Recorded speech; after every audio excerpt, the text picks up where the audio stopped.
Je ne sais pas quoi vous dire après tout ce que vous avez vu déjà en début, mais je peux dire que c'est un plaisir et toujours une joie pour moi de pouvoir être parmi vous et de pouvoir prendre du temps avec vous. C'est vraiment une joie, vraiment, d'avoir ce privilège d'être parmi vous. Et je crois que nos églises vivent les mêmes choses et nous avons vraiment la joie de pouvoir vivre ce que le Seigneur veut nous faire vivre. Et au travers de tout cela, eh bien, je suis très heureux de pouvoir vraiment être là et de pouvoir vous apporter le message que le Seigneur a mis sur mon cœur. Mais avant, j'aimerais vous témoigner quelque chose. C'est que il y a 4 mois, j'ai été opéré du genou d'une prothèse complète. Et 3 semaines après, j'ai été chez le médecin. Et le médecin me dit comme ça, mais vous n'avez pas de béquille? Vous n'avez pas de béquille? Puis je lui dis, mais pourquoi? Et il me dit, non, mais c'est incroyable. Et puis, il me dit, bon, bah, écoutez, si ça va comme ça, on peut continuer, alors, allez-y.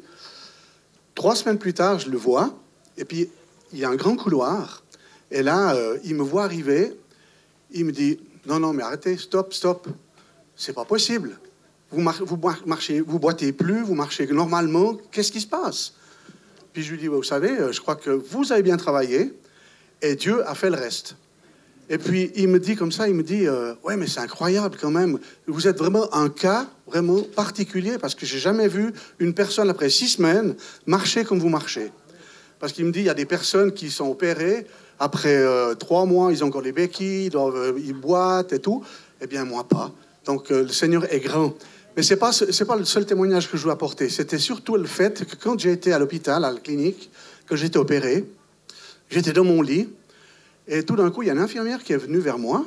Et lorsque l'infirmière était là, elle me dit, « Ah, vous lisez votre Bible, là? Vous avez une Bible sur la table de nuit, là? » Puis je dis, « Oui, bien sûr, oui, tout à fait, je suis chrétien. » Elle me dit, « Est-ce que j'oserais vous demander de prier pour moi? » Je me suis dit, « Mais Seigneur, moi, je suis handicapé, là, dans le lit, et puis toi, tu me demandes de prier encore pour quelqu'un. » Puis tout de suite, ça m'a fait tilt, j'ai dit, « Mais pourquoi pas? » Alors, je me suis levé, et puis je lui ai imposé les mains, parce qu'elle avait des problèmes de dos et puis de sommeil. Je lui ai imposé les mains, j'ai prié au nom du Seigneur, et il y a 2-3 larmes qui sont sorties de ses yeux, et puis elle me dit comme ça, « Ah, mais c'est bon, ça me fait du bien. » Et 3 jours après, je la vois, avant que je parte de la clinique, elle me voit, puis elle me dit, « Ah, vous ne vous rendez pas compte, ça me fait du bien. Je dors mieux. Mon dos va beaucoup mieux. » J'ai dit, « Mais Seigneur, merci. » Et je lui dis, « C'est le Seigneur qui fait son œuvre, c'est pas moi. » Donc, ce que je voulais vous dire par là, c'est que même si on est dans des situations difficiles de santé et tout ça, Dieu, quand même, nous donne la possibilité d'être des témoins et d'être engagés pour lui. Donc, c'était ce que je voulais vous dire aussi ce matin, c'est que vraiment, Dieu est un Dieu qui ne regarde pas aux circonstances. C'est lui qui donne vraiment la possibilité à chacun de pouvoir donner ce que le Seigneur nous donne, nous accorde. Amen. J'aimerais commencer par ce message, un cœur pour Dieu, labourer et semer. Je voudrais ce matin vous montrer comment Dieu peut transformer nos cœurs. Il y a plusieurs façons de comprendre ce que Dieu peut faire. J'ai une question. Sommes-nous prêts à ce que Dieu puisse labourer notre terre dans notre cœur, où de mauvaises herbes ont poussé? Ça, c'est une grande question, parce que souvent, c'est vrai, je me rappelle dans ma jeunesse, avec mon oncle qui était paysan, j'allais avec lui labourer une terre. Et puis, comme j'étais jeune, j'avais 12-13 ans, mon oncle me dit, « Tu veux prendre le tracteur? Tu veux conduire? » J'ai dit, « Ah ouais, super. » Et j'ai pris le tracteur et j'ai commencé à passer la charrue. Avec la charrue, j'ai passé dans la terre et j'ai vu cette terre qui tournait, qui était complètement retournée. Et ça, j'ai trouvé ça incroyable, comment la terre était retournée et puis elle était éclatée. Donc, quand on tourne la terre, c'est vraiment éclaté. Elle se part dans tous les morceaux. Dans Osée 2, versets 10 à 12, il est dit, « Si vous semez ce qui est juste, vous récolterez la bonté. Défrichez pour vous un nouveau champ, c'est le moment de me chercher, moi le Seigneur. » Dans une terre labourée, produire un effet de souffrance pour enlever les mauvaises herbes. Et je pense que dans notre cœur, il y a des choses qui sont des fois difficiles à accepter. Et quand on est labouré, quand on est pris là, ben c'est vrai que ça fait mal au fond de notre cœur. Dieu veut qu'au plus profond de notre cœur, cette terre soit retournée afin d'enlever les mauvaises herbes qui souvent prennent une place importante.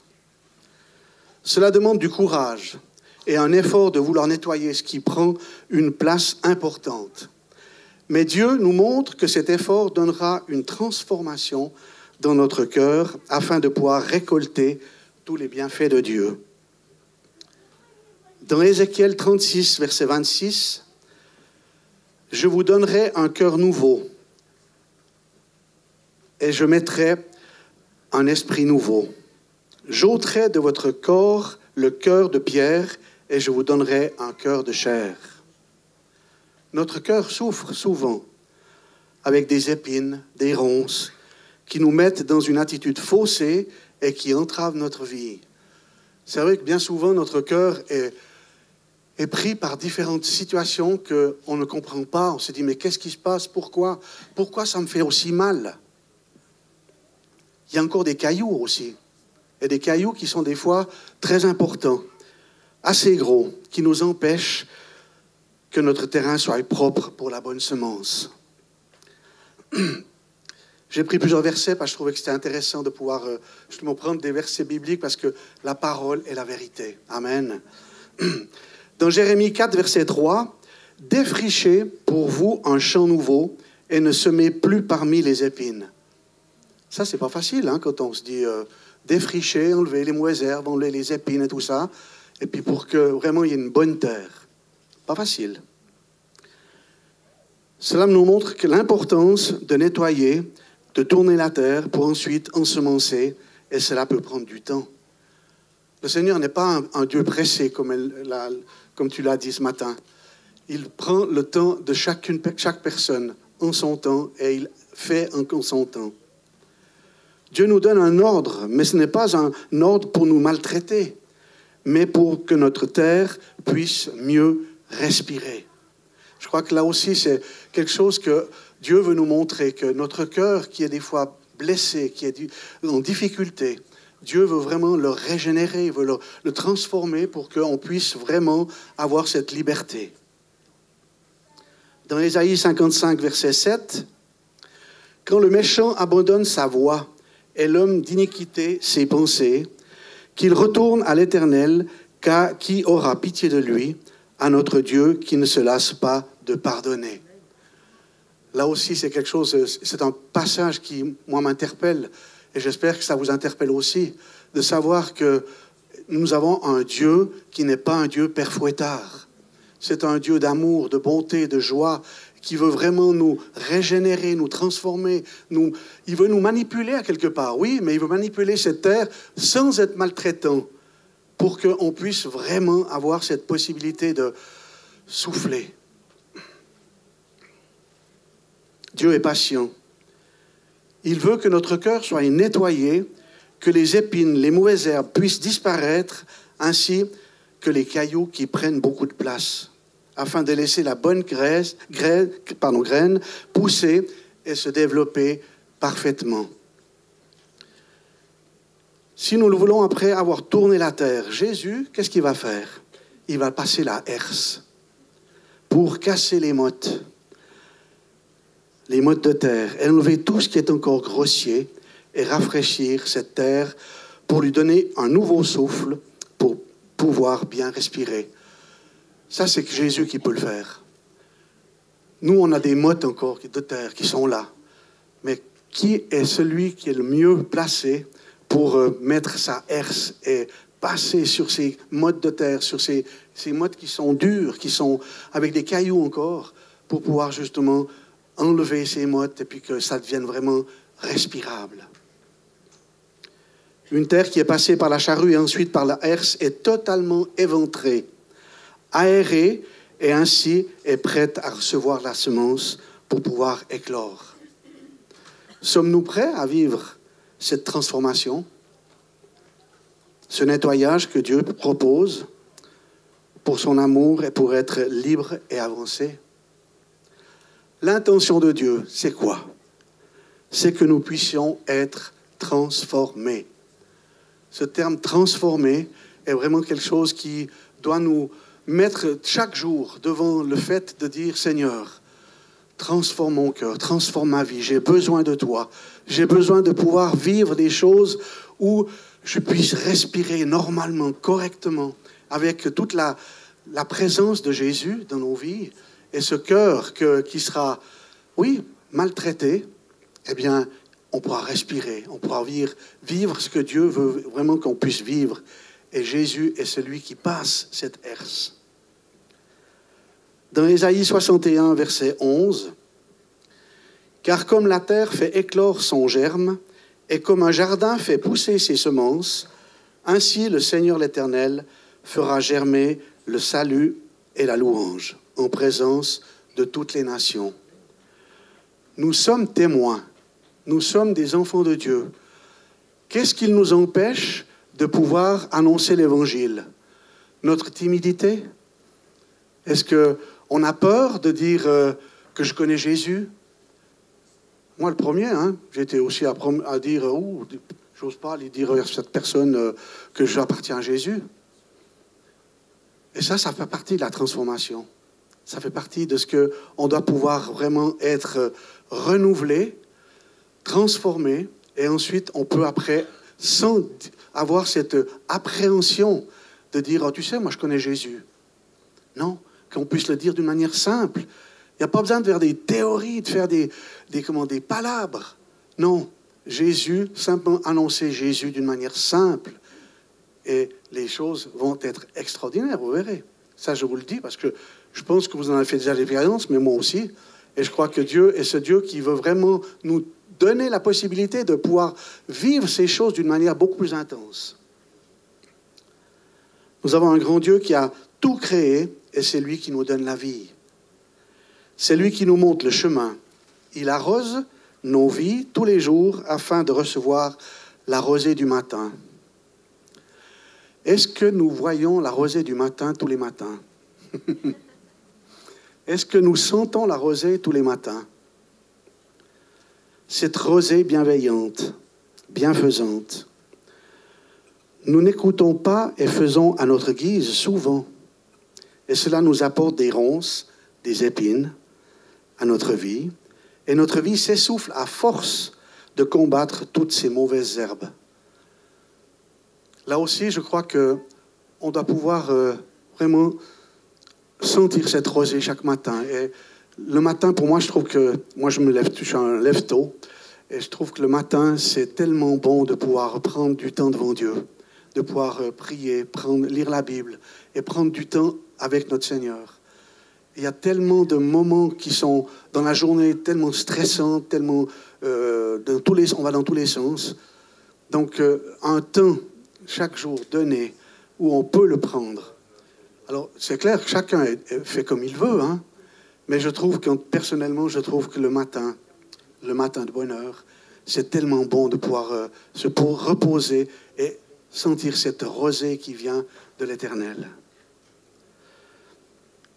Dans 1 Corinthiens 9, verset 10, « Oui, c'est à cause de nous qu'il a été écrit que celui qui laboure doit labourer avec espérance, et celui qui foule le grain, foulé avec l'espérance, d'y avoir part. » Et je crois que c'est ce que je voulais dire aussi au début, c'est que Dieu veut labourer la terre, mais il veut labourer avec nous, avec toi. Il ne veut pas le faire lui-même tout seul.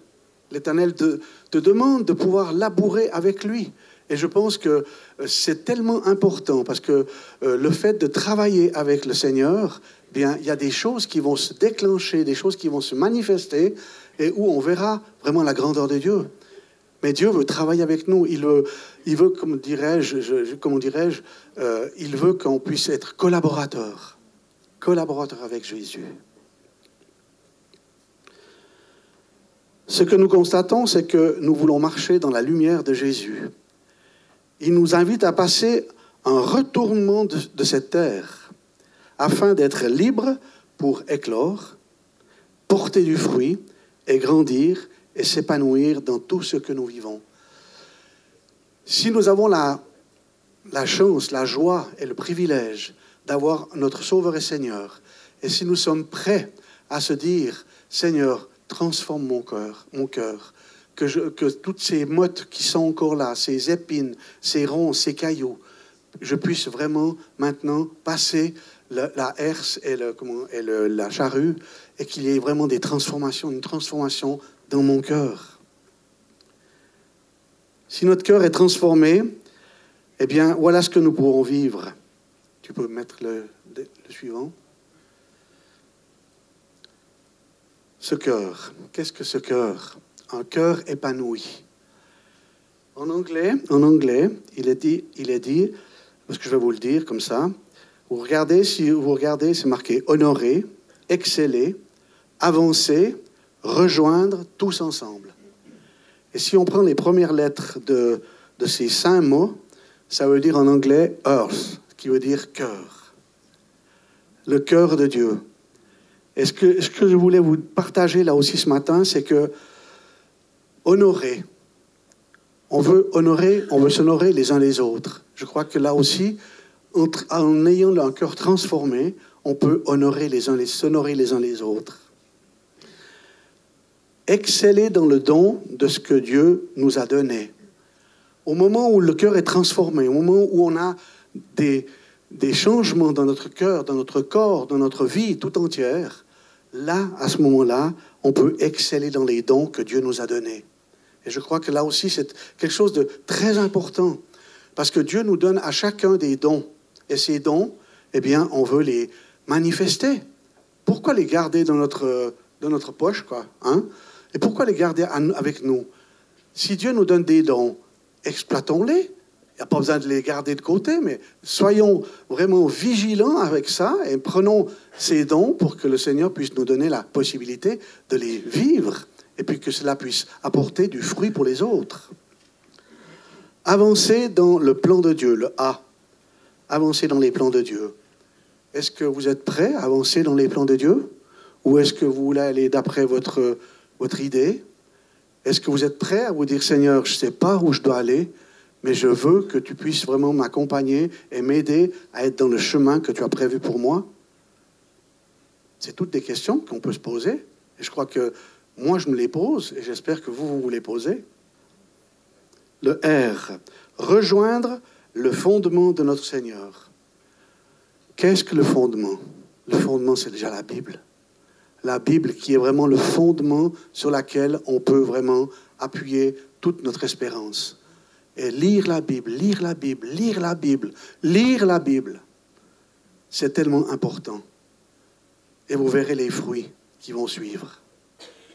Et le dernier point, le T, tous avoir un cœur pour Dieu dans la liberté. La liberté en Dieu, un cœur complètement transformé. C'est la liberté que Dieu peut nous donner. Alors bien sûr, on est pris dans des circonstances des fois qui sont difficiles, qui sont douloureuses, qui sont joyeuses, qui sont aussi avec beaucoup de questions.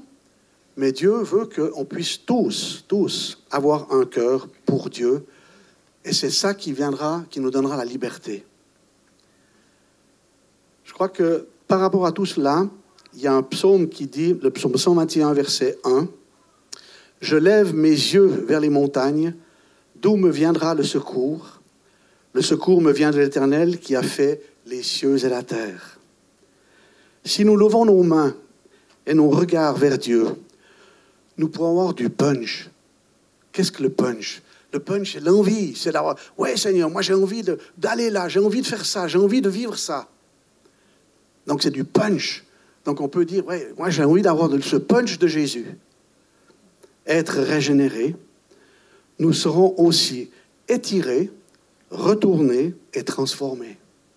Mais dans le but de nous rapprocher de notre Seigneur pour avoir un cœur à cœur avec lui. Ça demande beaucoup cette transformation. Parce que notre cœur est tellement pris par beaucoup de choses. Quand je vois les médias, quand je vois la politique, le sport, toutes les choses que l'on vit aujourd'hui ici, eh bien, je me dis qu'on est vite pris par différentes choses. Mais Dieu nous dit, si tu veux avoir un cœur à cœur avec moi, que ta transformation puisse venir et que je puisse vraiment te transformer pour que tu puisses vivre d'une manière linéaire avec moi. Et je crois que ça, c'est quelque chose qu'on doit pouvoir aussi recevoir et accepter. On est des enfants de Dieu. Nous sommes des frères et des sœurs en Christ. Donc, si un a quelques difficultés, eh bien, qu'il vienne vers l'autre personne et puis qu'on puisse prendre un temps pour prier les uns pour les autres. La parole de Dieu le dit, priez les uns pour les autres. S'il y a un combat, s'il y a des manifestations de puissance, de différentes choses, Dieu est ce Dieu qui veut vraiment nous protéger, nous garder, mais nous laisser vraiment dans ce cœur à cœur avec lui. Et c'est avec cette situation-là, de cœur à cœur avec lui, que l'on pourra vraiment vivre une manière pleine et entière avec lui. Je termine par vous dire, n'oublions pas que nous sommes ses enfants et que le but de Dieu, c'est que nous puissions vivre davantage en sa présence, car chaque pas que l'on fait nous apprenne à lui faire confiance. Ainsi, notre cœur sera nettoyé comme une terre qui, après avoir été tournée, labourée, a redonné vie.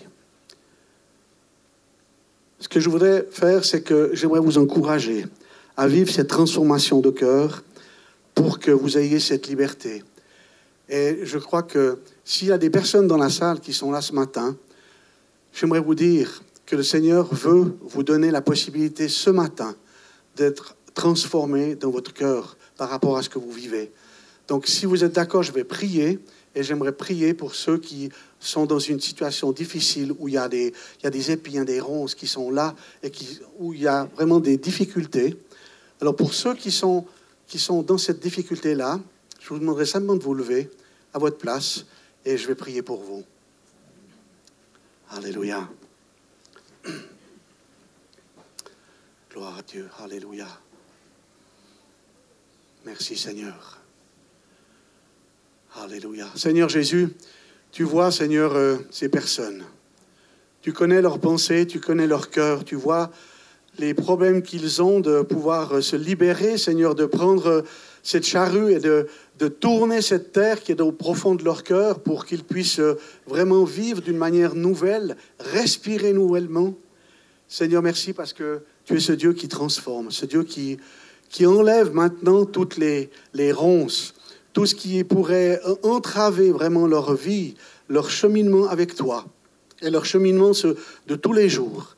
Eh bien que Seigneur, ils puissent recevoir maintenant, en ton nom, cette liberté et cette nouvelle respiration, transformation, et qu'ils puissent vraiment avoir la joie de pouvoir sentir que ce cœur à cœur avec toi est quelque chose de réel, et qu'ils puissent vraiment être libérés dans le nom de Jésus. Je te dis merci, Seigneur, parce que je veux croire, Seigneur, que tu poses ta main maintenant sur chaque personne qui se sont levées maintenant, dans ton nom, Jésus. Amen. Merci Seigneur. Prenez place.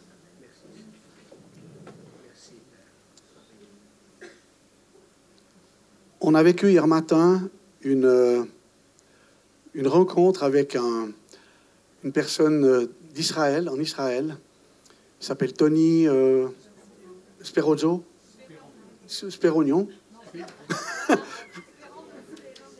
C'est pas grave, c'est Tony. Et cette personne, on l'a eu en Zoom avec nous hier matin. Et on a eu vraiment un très bon temps avec lui parce qu'il nous a partagé un petit peu ce qui se passe au niveau des chrétiens, surtout en Israël. Et par rapport à tout ce qui se passe, vous connaissez l'histoire, je n'ai pas besoin de vous faire de détails. Mais je veux dire qu'on a passé vraiment un temps magnifique, on a pu lui poser 2-3 questions. Mais lui nous a apporté vraiment des éléments qui nous montrent vraiment ce qui se passe au niveau du monde chrétien. Et il nous disait même que sur Gaza, tu me dis si je me trompe, Étienne, à Gaza, il y a plus de 800 personnes qui se sont converties. Donc même dans la guerre, il y a des personnes arabes qui ont été évangélisées et qui ont donné leur cœur à Dieu, quoi. Donc 800 personnes dans un temps de guerre comme c'est là-bas, je peux vous dire qu'il y a quand même quelque chose d'incroyable, quoi.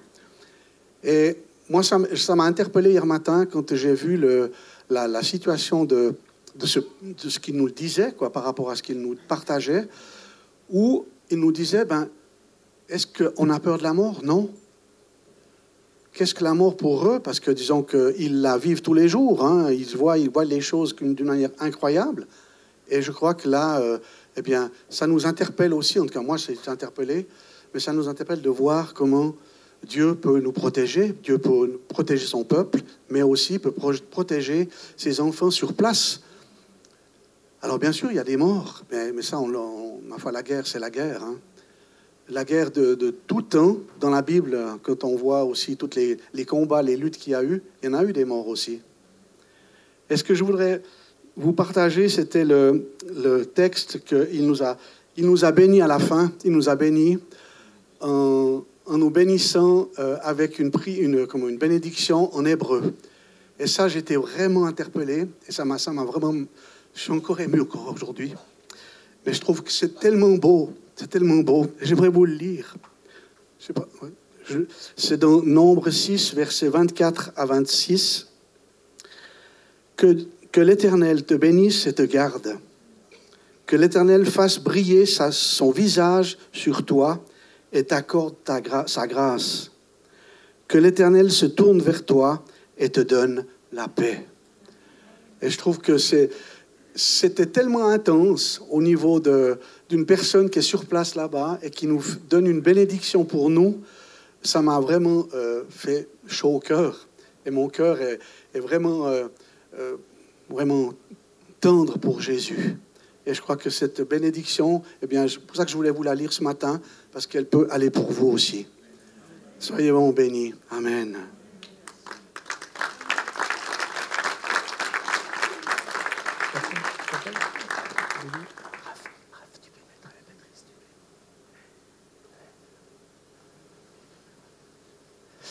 Merci Jean-Charles. Voilà, c'est vrai qu'hier matin, c'était un moment de grande surprise. Et c'est vrai qu'on n'a pas pu vous l'annoncer plus tôt parce que ça s'est fait la veille, hein, Étienne. C'est cadeau que Dieu fait, ou en Zoom, donc on a pu avoir Tony. C'était vraiment un miracle. Et on s'est dit, et on en reparlera avec l'équipe pastorale, que certainement, ce serait bien qu'on puisse refaire un Zoom à la rentrée avec lui, et peut-être aussi des témoignages de ce que peut-être certains vivent en Israël, et puis peut-être une ou deux autres interventions. Ça a été vraiment un moment privilégié, parce que normalement, le sabbat, il n'est pas disponible, mais il y avait une grande fête hier soir. Donc il a pu se libérer comme par hasard. Et la veille, bien, il dit, voilà, Étienne, je suis disponible. Donc on a passé plus d'une heure ensemble par Zoom. C'était vraiment un moment de qualité. Oui, ces réunions de prière, toujours plein de surprises. Et donc voilà, dans cette église, si vous pensez que voilà, il se passe rien, oui, il faut être là à des moments. Il y a des rendez-vous qu'il faut pas louper. On l'a pas loupé, ce rendez-vous, et on s'est vraiment régalé. Je te remercie, Étienne, vraiment d'avoir été celui qui a permis vraiment cette rencontre. Moi, ça faisait longtemps que j'avais pas revu Tony, mais vraiment là, je me dis ce matin, regardez, on est là dans l'église, tranquille. Il n'y a pas d'avion qui passe, il n'y a pas de bombes qui tombent, il n'y a pas d'enfants qui sont tués. Il nous racontait quand même qu'actuellement, il y a quand même 300 000 soldats, des jeunes, qui sont partis à la guerre. Je ne sais pas si vous imaginez. 300 000 Israéliens qui n'ont pas 50 ou 60 ans, hein, tous les jeunes, donc en ce moment, qui sont partis donc sur Gaza. Et je vais vous dire que la situation est loin d'être évidente. Et hier matin, on a vécu un bon moment d'émotion. Mais voilà, ce que je voudrais vous partager ce matin, c'est pas du blabla. J'ai passé aussi du temps cette semaine, quand j'ai demandé à Jean-Charles d'intervenir, et j'ai envie de vous parler avec mon cœur ce matin. Et j'ai envie de vous dire que, voilà, peut-être qu'on ne sait pas ce qui se dessine pour l'avenir. Personne n'avait prévu cette guerre en Ukraine. Elle est arrivée. Personne n'avait prévu ce qui s'est passé au mois d'octobre. Et c'est arrivé. Mais comme on disait hier, il n'y a pas que en Ukraine. Vous allez dans d'autres pays aussi en ce moment. Il y a des conflits, il y a des guerres. Je pense que dans ce que je vais partager ce matin, je voudrais qu'on se frustre moins, qu'on soit un peu plus enseignable. et qu'on peut se permettre des fois, nous les pasteurs, de vous dire certaines choses parce qu'on vous aime, parce qu'on a envie de vous dire qu'aujourd'hui, oui, nous sommes en paix, mais vous savez, moi je ne sais pas, mais quand je lis la Bible ne nous dit pas qu'avant que Jésus revienne, tout va se passer dans le meilleur des mondes, et prêcher la prospérité, la bénédiction, où il y a plein de chrétiens qui vont dans les séminaires pour toujours recevoir la bénédiction. Eh bien, moi, hier matin, j'ai été touché par le cœur de ce pasteur. Il nous a parlé avec son cœur. On était des privilégiés hier matin. Et moi, je lui ai demandé pardon à la fin. Pardon pour l'Église. Parce que, donc, il s'est retrouvé dans une ville de France que je ne citerai pas. C'est pas ça le plus important. Et puis, simplement, donc, pour parler justement de ce qui se passe, non pas au niveau politique, mais au niveau de ce qui se passe tous les jours pour eux. Et donc, sur beaucoup d'églises, une est venue. Je ne sais pas si vous vous rendez compte. Et je me suis posé la question si le peuple de Dieu en France et dans l'Europe et ailleurs prend conscience qu'aujourd'hui, nous avons besoin de prier pour la paix. C'est ce qu'ils veulent, et c'est pas ce qu'on nous dit, mais c'est ce qu'ils veulent. Et je crois que, quelque part, eh bien, oui, Étienne me disait qu'il a été énormément touché, vraiment, pour le fait qu'on ait passé ce temps avec lui. Ça lui a fait un bien énorme. Et je crois qu'avant le mois d'octobre, on connaissait Tony, mais pas le Tony qui, donc, vit ce qu'il est en train de vivre maintenant, actuellement, où il perd des jeunes. Je ne sais pas si dans l'Église, il y aurait une guerre, on perdrait des jeunes, on vous annoncerait que tel ou tel jeune a perdu la vie. Je pense que pour un pasteur, ça serait vraiment quelque chose de très difficile. Alors moi, je me suis posé beaucoup de questions depuis hier, et c'est vrai que toute cette semaine un peu, et je me suis rendu compte, hier, la réflexion que je me suis fait, vous voulez que je vous parle avec mon cœur, oui ou non? C'est que s'il y avait une guerre en Europe, je ne sais pas s'il resterait beaucoup de chrétiens. Vous allez me dire, mais t'es dur. Oui, mais quand vous l'entendez nous dire que pour eux, mourir en sacrifice, rigolez pas, je n'ai pas envie de rigoler ce matin, que donner leur vie comme ils sont en train de la donner actuellement, je me suis dit, est-ce que nous serions prêts? Et quand il disait ça, vous savez, c'est pas Pierre, hein, Pierre qui est là, moi je te réunirai jamais. On a vu cet exemple de ce couple qui est décédé aux États-Unis, hein, qui n'était pas français, hein, mais qui... Et j'aimerais vous dire que moi, j'ai entendu un homme qui était sincère et vrai. Et moi, c'est ça qui m'a travaillé pendant toute la vidéo. Donner leur vie au Christ. Est-ce que nous serions capables de le faire si demain, nous serions menacés de mort pour la cause de Jésus? Et moi, c'est ce que j'ai retenu hier. On peut chanter des beaux cantiques ce matin. Excusez-moi, j'ai presque envie de vous dire, allez, un gros mot, on peut faire les cakes derrière un pupitre. Mais hier, on a vu un homme sincère, un homme brisé aussi en même temps, parce qu'on ne peut pas se réjouir de ce qui s'est passé au mois d'octobre, toutes ces vies perdues et celles qui veulent récupérer, et dont beaucoup sont décédés, qui sont à Gaza, et qu'ils aimeraient aussi que les familles puissent faire leur deuil aussi. Mais pour eux, mourir pour le Christ, pour la cause de Christ, c'est quand à l'heure Jean-Charles parlait de 800 conversions à Gaza. Oui, mais aller témoigner dans un contexte où dire que tu es juif et en plus que tu t'es converti à Jésus, c'est une autre paire de manches. Évangéliser, c'est facile dans notre pays pour le moment. Mais le faire dans un contexte de guerre. Alors, on a vu, moi j'ai vu, vous voyez, tout ce que la prière pouvait signifier réellement, pourquoi on se rassemble le matin en fin de compte et pourquoi on vous dit venez prier. Plutôt que de subir vos difficultés de la vie. Mais moi, j'ai été honnête, je lui ai demandé pardon, je dis pardon, que l'Église dans le monde, en fin de compte, se désintéresse. C'est ce qu'on peut dire comme ça, se désintéresse vraiment de ce peuple. Et je me dis que c'est pas normal. Et il a été touché, j'ai été sincère, j'étais vrai. Lui dire, est-ce que nous serions-nous prêts à mourir pour la cause de Christ? Et j'ai préféré, vous voyez, quand Étienne m'a dit, Louis, tu as quelque chose à dire, j'ai préféré être vrai avec lui. Et là, je me suis senti, vous voyez, non plus pasteur, je me suis senti le petit chrétien qui est là, qui chaque jour se réjouit. Dieu est bon, Dieu est fidèle, Dieu est merveilleux. Mais aller jusqu'au bout du bout, c'est autre chose. Et en tant que pasteur, je suis obligé, quand je dis à des certains, qu'est-ce que vous faites le dimanche? Ah, ben nous, on travaille, nous, l'église, on a autre chose à faire. Et puis ça se vexe en plus, hein. Certains pourraient témoigner, faire des reproches même, parce qu'on a envie de vous dire, marchez avec Dieu, parce que le jour où ça va barder, peut-être que là, on dira les choses autrement. Je pense qu'au mois d'octobre, ils étaient tellement certains qu'il ne pourrait rien leur arriver. Ils avaient tout ce qu'il fallait. La technique était là pour les protéger. Mais vous savez ce qu'il a dit? Voilà, il y a quelque chose qui m'a touché dans ce qu'a dit cet homme. Il dit, en fait, compte, nous en sommes là aujourd'hui parce que nous avons péché. Et il dit, notre peuple a besoin de se repentir.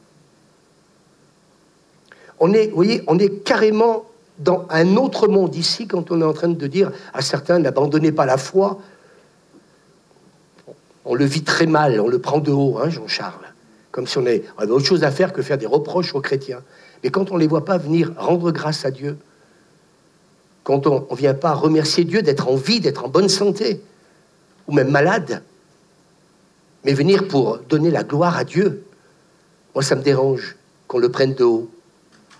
Ça me dérange parce que j'aime Jésus, non pas que quand il m'aime, non pas que quand il pourvoit mes besoins, mais je veux l'aimer tous les jours.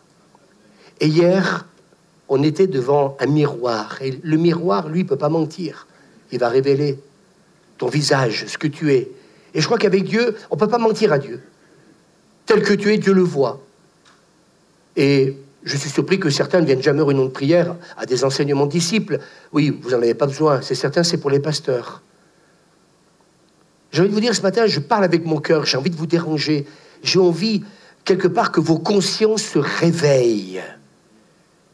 J'ai envie, en écoutant cet homme, hier matin, vous seriez reparti, vous savez, moi je suis reparti de la réunion, j'étais pas fier.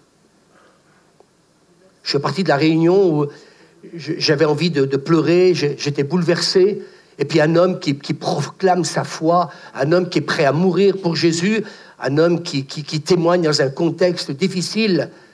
Mais vous savez, ce qu'il veut, c'est le salut de son peuple, ce qu'il veut, c'est aussi le salut aussi de ces gens à Gaza, qui ne sont pas forcément de son peuple, et qui aujourd'hui sont l'auteur de tout ce qui s'est passé ces derniers mois. Mais comment peut-on aimer des gens qui vous ont fait du mal? Ce qui s'est passé au mois d'octobre, on ne peut pas le passer sous silence. Mais il n'y a qu'une rencontre avec Dieu, non pas le fait que, allez, ce matin, moi je suis un évangélique, oh, moi je suis un catholique. Vous savez, c'est pas ça qui va te sauver, c'est pas ça qui va me sauver, c'est pas ça qui va, quand à un moment donné, ce genre d'épreuve arrive, terrible, qui va me sauver. Et c'est ce que je voudrais vous partager ce matin, parce que je suis travaillé par rapport à ce qui se passe. Je dirais, tout ce qui se passe au niveau international doit nous interpeller. Demain matin, je suis fatigué. Ben oui, bouge-toi, parce qu'ils ont besoin de notre soutien. On ne prie pas assez pour eux, Étienne. On ne prie pas assez pour ces conflits dans le monde. Non pas que, mais tous ces conflits. Tous ces enfants tués, ces femmes, etc. Vous savez, l'horreur, on l'a entendu un peu hier matin, et encore, il n'a pas été loin, Étienne. Hein, vraiment. Même pas osé en parler, parce qu'on ne pourrait pas supporter. Mais moi, je me dis, mais quand je vois la réaction, là, je me dis, oui, on est pasteurs, les pasteurs, ce sont des hommes de Dieu. Non, là, c'est pas je suis pasteur, je suis un homme de Dieu. Là, vous voyez, c'est quelqu'un qui est profond, qui est sincère, qui est réel. Et je me dis, quelque part, oui, ce serait bien qu'on puisse faire une soirée Zoom avec lui et des témoignages de personnes qui ont peut-être vécu, je dirais, l'horreur, qui ont perdu un être cher, qui peut-être ont de quoi aussi témoigner, comme il disait lui-même aussi, de toutes les interventions divines. Et il y en a eu. Il y en a eu, des belles. Et on voit que Dieu est là. Mais la vraie question, c'est, ce matin, excuse-moi Étienne dans ce que je vais dire, mais de quel côté je suis pour eux et puis je suis contre les autres, alors que Dieu n'est pas pour l'un ou pour l'autre. Je vais vous choquer, il veut les sauver, tous. C'est ce que dit Paul à Timothée. La vraie question, c'est que tant que tu n'as pas perdu une femme enceinte, je ne peux pas vous raconter tous les témoignages qu'on a entendus, tant qu'on n'a pas perdu un fils, une fille à la guerre, tant qu'on n'a pas vécu l'horreur qui s'est passée, c'est toujours pareil. C'est chaque jour, on engrange des informations. En Suisse, des millions de mètres cubes qui sont tombés dans une vallée. Merci Seigneur, il y a eu que malheureusement, j'ai dit, oui, on va écouter ça. Oh, il y a eu qu'un mort. On a toujours le sentiment que quand on écoute les infos, il faudrait qu'on nous dise il y a eu 200 morts, il y aurait pu y avoir tout le village. Dieu a été bon. Alors vous allez me dire, oui, mais alors, il est bon. Il a été bon pour nos amis suisses. Ah, mais il n'a pas été bon au mois d'octobre pour eux. Et puis, moi, la réponse, il nous l'a donnée hier. Il m'a dit, ben voilà, on a besoin de se repentir. Et que des fois, Dieu permet certaines situations. C'est toute la Bible qui, en fait, quand Dieu permet des situations pour amener, vous savez qui? Le peuple à la repentance. Reconsidérer nos voies. Où est-ce qu'on en est au niveau de la sainteté? Où est-ce qu'on en est au niveau de notre engagement? Quand je disais tout à l'heure que certains, on ne les voit pas, je dis, oui, vous êtes baptisés comme tout le monde. Vous avez compris l'enseignement. Étienne, toute une équipe, il s'est donné à fond pour faire comprendre que n'abandonnez pas. C'est marqué vos rassemblements. Oui, mais on a d'autres priorités aujourd'hui. Et j'aimerais vous dire que, si je peux me permettre, c'est que le diable, il en a un paquet d'artifices, vous savez, pour éloigner les enfants de Dieu de leur père. Parce que le rôle de l'ennemi, c'est quoi? C'est pas que te faire tomber malade, c'est tout faire pour nous éloigner du Père. Jésus a dit, nul ne vient au Père que par moi. Et en fait, compte, l'histoire d'Adam et Ève, c'est quoi? Ça fait rire tout le monde, mais l'histoire d'Adam et Ève, c'est une histoire de communion. Dieu n'a pas dit, je vais faire l'homme et la femme, et puis on va les mettre dans un jardin, aller ramasser vos carottes, vos poireaux et tout le reste.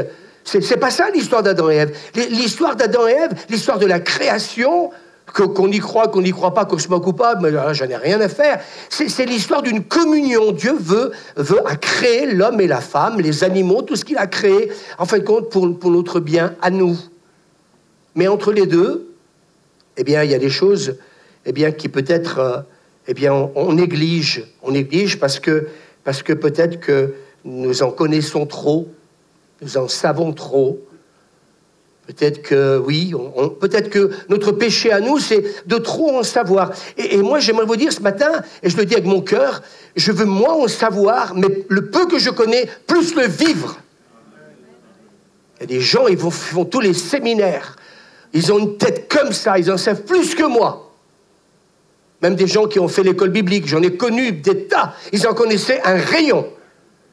Mais j'aimerais vous dire le caractère. Waouh! Faut pas trop les approcher derrière un pupitre, ils sont tous en train de vous faire des baise-mains, mais quand vous êtes avec eux, vous vivez avec eux, vous voyez toute la différence.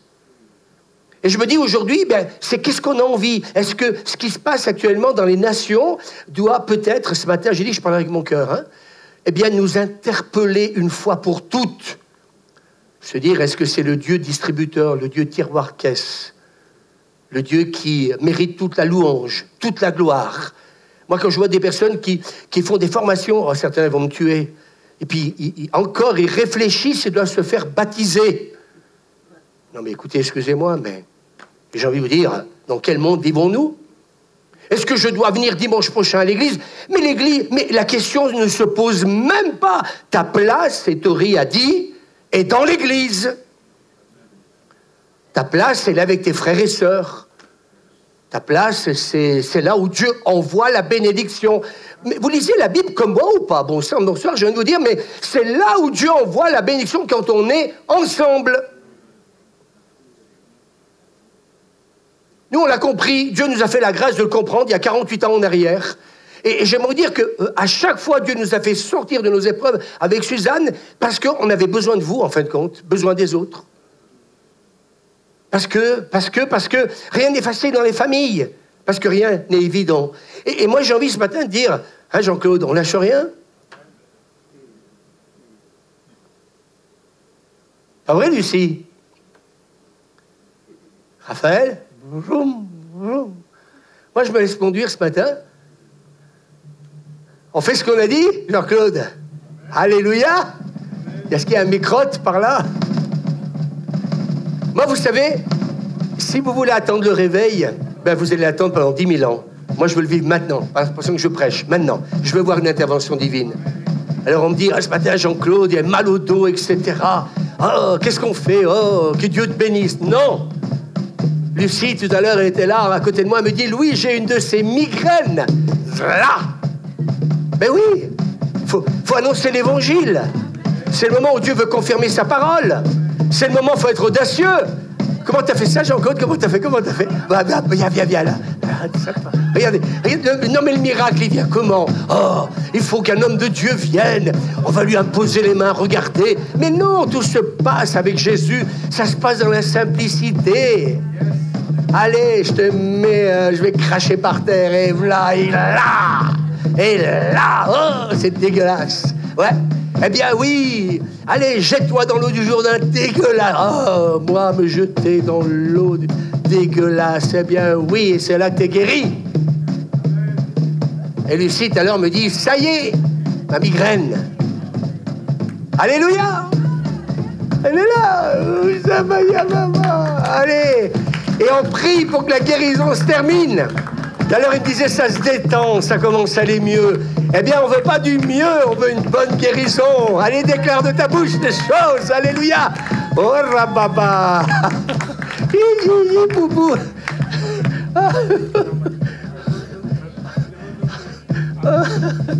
Il est branché. Il est, je sais pas.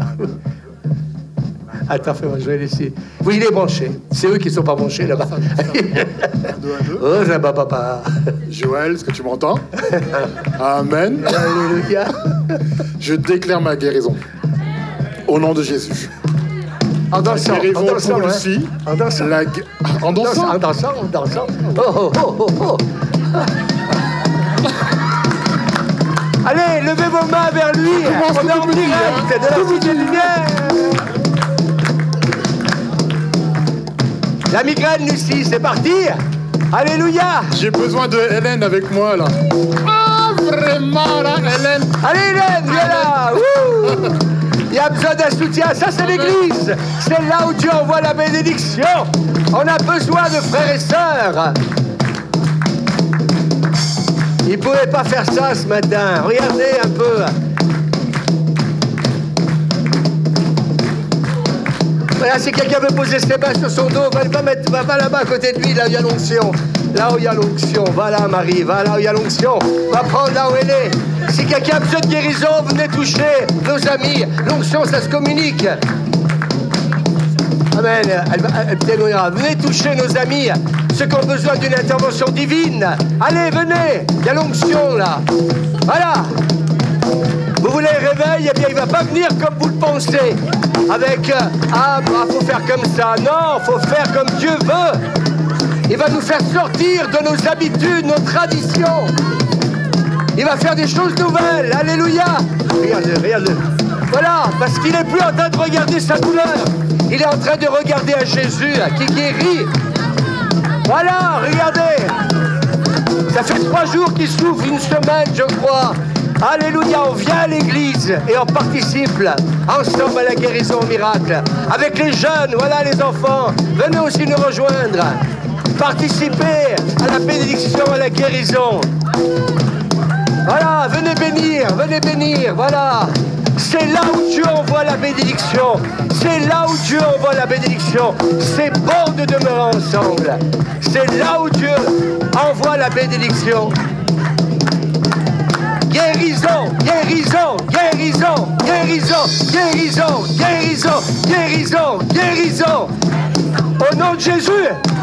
Au nom de Jésus. C'est lui qui guérit. Vous voyez, j'impose même pas les mains. C'est lui qui guérit. Il va rentrer dans son temple. C'est le temps. Et c'est Dieu qui va guérir.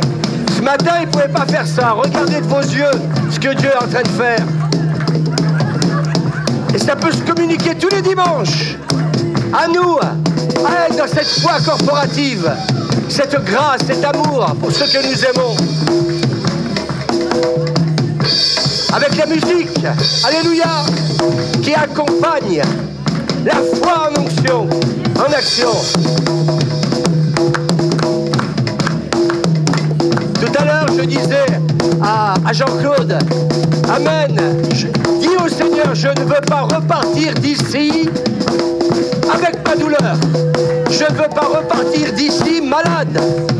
Alors peut-être que ce matin, quelqu'un a besoin de dire, je ne veux pas repartir d'ici malade. Je veux, Seigneur, que tu interviennes, parce que tu es en train d'intervenir. Il y a Marie ce matin, la maman à Sylvie, qui avait mal à la jambe. Elle a été guérie pendant la louange. Alléluia, applaudissons le Seigneur et remercions le Seigneur. Il n'y a pas d'âge pour être guéri.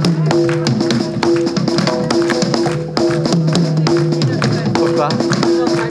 C'est parti. Amen. Venez vous réjouir avec nous. Venez devant nous réjouir avec eux. Regardez Jean-Claude. Il faut se réjouir de ce qui se passe. Alléluia. On ne devrait même pas vous le dire. On ne devrait même pas vous le dire. Venez vous réjouir. Amenez. Amen. Amenez-vous si t'es malade, si t'es pas bien. Viens devant. C'est là où tu envoies la bénédiction. Oui, bien sûr. Emmenez-la. Emmenez-la. Merci Seigneur.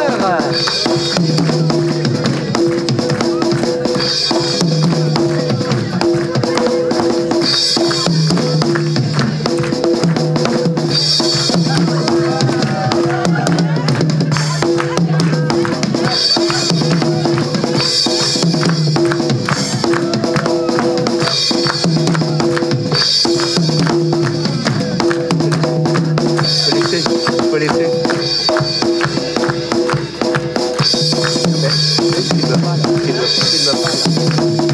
La caméra, elle est bonne.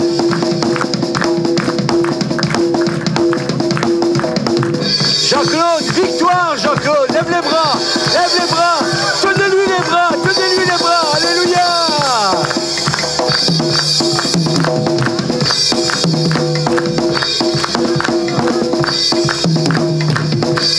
Ah, merci Seigneur, je suis content pour lui, je suis content. Ça faisait combien de temps qu'il souffrait?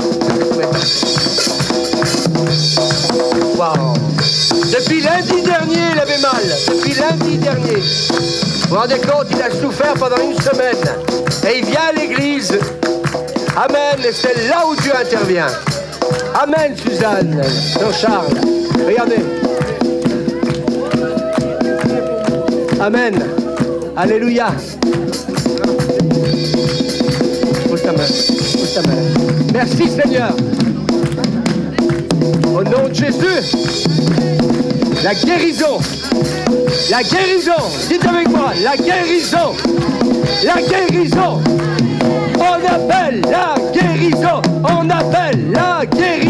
on appelle la guérison, au nom de Jésus, pour Jean-Charles, pour les enfants, amenez les enfants. On va bénir les enfants, que plusieurs viennent avec moi. On va bénir les enfants. Voilà, ils ont besoin d'une intervention divine. Allez, on les entoure. Amen. Voilà, les parents, venez avec moi les entourer. Viens, Jean-Claude. Allez, venez les parents. On va les bénir. Merci Jésus. Imposez-leur les mains. Au nom de Jésus. Allez. Merci Seigneur. Bénissons les enfants. Bénissons-les. Vas-y Jean-Charles, vas-y. Merci Seigneur. Allez, Seigneur, maintenant tu régénères, tu guéris ces enfants, tu interviens et que la grâce se manifeste puissamment. Au nom de Jésus. Merci Papa. Ils sont bénis ces enfants, ils sont bénis. Ils sont bénis, ils sont bénis, ils sont bénis. Amen. C'est gloire, que Dieu bénisse ses enfants. Viens avec nous. Alléluia. L'oncle aussi. Allez, viens avec nous rejoindre. Amen. Viens mon Ségla. Alléluia. Sa bénédiction. Amen. Pour ton épouse et pour tes enfants. Amen. Le tonton aussi. Amen. Viens là. Merci Seigneur. La bénédiction tous ensemble de cette famille. La bénédiction de cette famille. Merci Jésus. Et nous déclarons que les parents vont venir témoigner pour nous dire que les enfants ont été guéris au nom de Jésus. Tu connais la cause de cette maladie, de ces maladies, et tu les as pris sur la croix. Alors au nom de Jésus, sois béni Seigneur. Amen. On peut applaudir le Seigneur. Amen. Sois béni. Merci Seigneur. Je suis content pour toi. Amen. Voilà, vous pouvez aller vous asseoir. Voilà. Que Dieu est bon.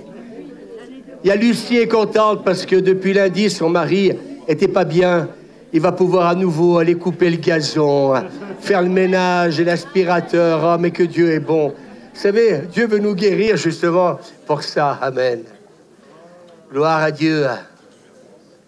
Oh, que tu es bon.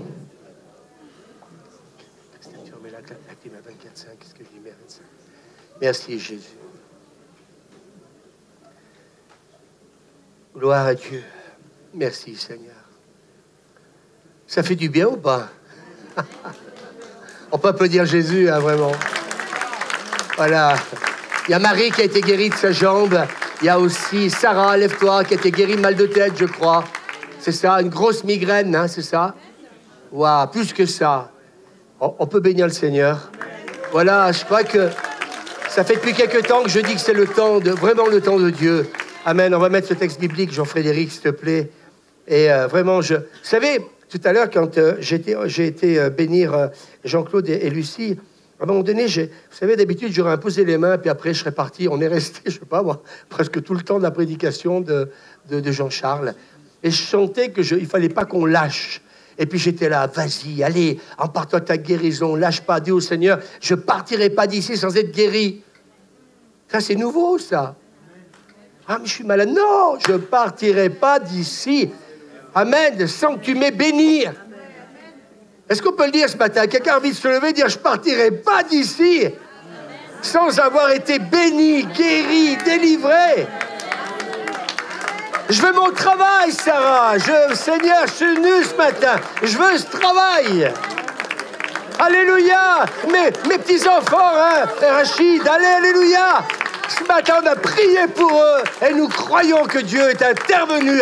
Et les parents, ils vont venir dimanche prochain donner la gloire à Dieu.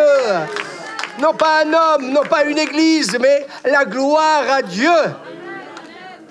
Amen.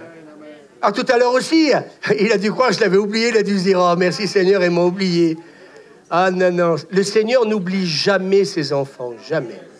Amen. Voilà, ce texte est magnifique. Voilà, si je dis « Je ne ferai plus mention de lui, je ne parlerai plus en son nom. » Et il y a dans mon cœur comme un feu dévorant qui est renfermé dans mes os. Je m'efforce de le contenir. Je peux pas. Je peux pas. Qui c'est qui peut contenir Dieu? On ne peut pas. Alors... Mais on ne peut pas. Dis à ton voisin, je ne peux pas. Je voudrais bien, mais je ne peux point. Il y a Annie Cordy qui chantait ça. Je voudrais bien, mais je ne peux pas. Amen. Je ne peux pas le contenir. Je ne peux pas. Et ce que le Seigneur me disait cette semaine, c'est il cherche vraiment des cœurs affamés. Ah là là, à midi, j'aime aller manger, mais là, je vais vous dire, là, il y a un repas magnifique. Et vous savez, un peu dans ce que disait notre ami Tony, je reviens un peu à ça, c'est que plus il y a de l'abondance dans nos vies, et moins on a ce besoin de Dieu. C'est terrible, mais c'est la nature humaine. Ça devrait être le contraire. Je crois que, moi je réalise ces derniers temps que notre vie, on a été sauvés pour, en fin de compte, pour louer et glorifier le Seigneur. Les anges le font, mais c'est pas qu'aux anges à le faire. Sur terre, eux dans le ciel, ils n'ont pas besoin de... ils ont besoin d'évangéliser, dire aux autres anges, Dieu existe. Mais sur la terre, oui. Et en fin de compte, eh bien oui, je crois que quelque part, eh bien, nous devons réaliser ça. Alors, il y a un homme de Dieu qui a dit, c'est Dieu d'abord. C'est Dieu d'abord. si on veut cette plénitude vraiment de sa présence, c'est Dieu d'abord. Et j'ai envie de dire ce matin, peut-être à plusieurs, sans que personne ne se sente visé, parce que je tire tellement mal que je pourrais tuer la vache du voisin si je voulais tuer celle qui est en face de moi. J'ai envie de vous dire ce matin, Dieu d'abord. C'est quand Tony parle de repentance du peuple, de son peuple, c'est la repentance parce que Dieu n'a plus la première place. Et en fait compte, eh bien, peut-être qu'il faut qu'on délaisse nos plans, nos ambitions personnelles. Et je disais tout à l'heure, on ne sait pas ce que l'avenir nous réserve. Mais moi, ce que je crois, et plus que jamais, pourtant les années passent, hein, et quand je vois, hier, on évoquait un peu des choses qu'on a fait il y a 5 ans, 6 ans, 7 ans en arrière, je me dis, mais dans ces temps, je me projette, ça passe tellement vite, j'aurais plus l'âge que j'ai aujourd'hui. Alors, moi j'ai envie de vous dire ce matin, veillons à ce qu'il n'y ait pas une satisfaction en chacun de nous qui va nous amener à peut-être justement à ne plus le suivre, lui en premier. Et je crois que, je l'ai dit ces derniers temps, l'obéissance est le premier pas pour un véritable réveil. Là, ce matin, de bonne heure, et puis encore donc ces derniers jours, j'étais en train de m'arrêter sur un réveil qui a eu lieu dans un certain pays, un pays qui aujourd'hui est en guerre. Et ils ont connu le réveil. Et je me dis, vous voyez, c'est pas pour ça qu'aujourd'hui, eh bien, ils sont loin d'être dans le plan de Dieu, que Dieu ne les a pas aussi bénis avant. Et je crois que notre Dieu, il faut qu'il reprenne la première place. Et je crois que le plus important pour nous, c'est quoi ce matin? Alors, dans ce qu'on vient de vivre là, c'est fou ce qu'on vient de vivre là. C'est vrai, c'est fou. Oui ou non? C'était pas dans mes notes, c'était pas dans mes plans. C'est tout simplement, on s'est se conduire par le Saint-Esprit, puis on s'est dit, l'audace, être audacieux. Et puis, qu'est-ce qu'on a à perdre? Non mais, honnêtement, qu'est-ce que vous avez à perdre? Oh, ça n'a pas marché. Je sais pas, moi, ça n'a pas marché, vous étiez là. Il s'est dandiné, il danse bien. Tu sais que tu pourrais danser avec notre amie Hélène, là, le dimanche matin. Tu danses bien, en plus. Hein. Non, mais c'est vrai, hein. Il a un déhanchement, ma parole. Ah, il y a Lucie qui fait... on va s'arrêter là, s'il vous plaît. Voilà. De mon temps, on mettait le rectangle blanc. Maintenant, il a disparu. Alors, préparer les réveils, c'est un choix spirituel. Et moi, j'ai noté une chose, c'est en fait compte une détermination pour chacun de nous de rester amoureux de Jésus. Est-ce que nous sommes amoureux de Jésus comme au premier jour? Et peut-être qu'aujourd'hui, vous voyez, comme j'ai dit tout à l'heure, on va dans les séminaires, etc., parce qu'on va apprendre des choses, et je ne suis pas contre. Je suis en train de vous dire, mais est-ce que c'est vraiment le plus important? Ou est-ce que le fait de veiller à ce que chaque jour, je reste amoureux de lui, que je sois en famille, dans l'église, ou chez moi, ou certains ont dit l'autre jour, sous la douche, l'essentiel, c'est qu'on reste amoureux de Jésus. Je ne crois pas que Tony, hier, pouvait nous parler de ce qu'il a dit s'il n'est pas amoureux de Jésus, hein, Suzanne? Ça transpire. C'est clair que donner sa vie, ce n'est pas pour montrer qu'il est capable de mourir en martyr. Parce que qu'est-ce qu'on a à prouver? On n'a rien à prouver. D'ailleurs, si quelqu'un doit mourir en martyr, ce n'est pas pour prouver quelque chose. C'est pour montrer son attachement à Jésus, c'est différent. Et son amour pour lui. Alors, qu'est-ce que le réveil? C'est réaliser dans quel temps nous sommes. Et moi, je ne sais pas, ces derniers temps, là, mercredi, on a eu un Zoom avec Gilliane. Vous vous souvenez, Gilliane? On garde un contact aussi avec elle. On a eu un Zoom avec l'équipe pastorale. Et vraiment, on a passé un super bon moment. Et elle était en train de prophétiser, nous dire, vous savez, ces derniers temps, vous avez fait beaucoup de choses dans l'église, concerts, etc. Mais soyez patients. Dieu a vu tout ce que vous avez fait. C'est bien ça, je ne déforme pas. Et qu'il va vous bénir. Les choses arrivent. Alors, quelqu'un des États-Unis qui vient prophétiser. Et en fin de compte, eh bien, elle nous a rappelé des choses qui nous avaient été dites à la chapelle de la grâce. Et elle parlait d'un certain réveil. Et puis, elle termine cette parole prophétique en disant, ben oui, il y a eu des réveils dans certains pays du monde, mais pourquoi pas avoiront. Comment elle termine à la fin? C'est à peu près c'est ça. Pardon? Il est propre à voir. Et je me dis, ben, on voulait avoir un cœur à cœur avec elle, et non pas quelqu'un qui vienne pour nous prophétiser, mais c'est ce qui s'est passé. Et moi, j'aimerais vous dire que quelqu'un a dit, écoutez bien cette phrase, la mesure d'onction que nous manifesterons en public, écoutez-moi bien. Ce matin, peut-être que vous avez dit, ah, votre pasteur, l'onction, etc. Eh bien, écoutez, c'est pas ça qui m'intéresse. On en a besoin, mais cet homme de Dieu dit, la mesure d'onction que nous manifesterons en public est le reflet direct du temps que nous choisissons de passer seul avec Dieu. Waouh! L'onction dépend de ce temps que tu passes avec Dieu. Et aujourd'hui, on se rend compte que de partout, beaucoup recherchent l'onction avant de rechercher ce face-à-face, ce cœur à cœur avec Dieu, rester amoureux de lui, en fin de compte. Et Jérémie, chapitre 10, verset 22, les chefs ont été stupides. Ils n'ont pas cherché le Seigneur. Et c'est marqué, c'est pourquoi ils n'ont pas réussi. Et tous ceux qu'ils dirigeaient sont partis de tous côtés. Incroyable. Les chefs ont été stupides. Vous vous rendez compte ce que Dieu est capable de nous dire? Puis des fois, quand je me permets de dire certaines choses, on le prend de haut. Descendez, la chute sera moins... Ben oui. Non mais, on s'entendrait dire ça, ça ferait du bien. Les chefs sont stupides. Ils n'ont pas cherché le Seigneur. C'est pourquoi ils n'ont pas réussi. Et je pense que quelque part, on voudrait réussir, mais sans ce cœur à cœur. Alors, l'onction, je vais être franc avec vous, elle ne s'achète pas. C'est ce qui est marqué dans la Bible. Simon le magicien, qui à un moment donné a vu ce que les apôtres avaient, cette onction de miracle, de guérison. Et puis, ce que Pierre va lui dire, j'aurais pas voulu qu'on me le dise.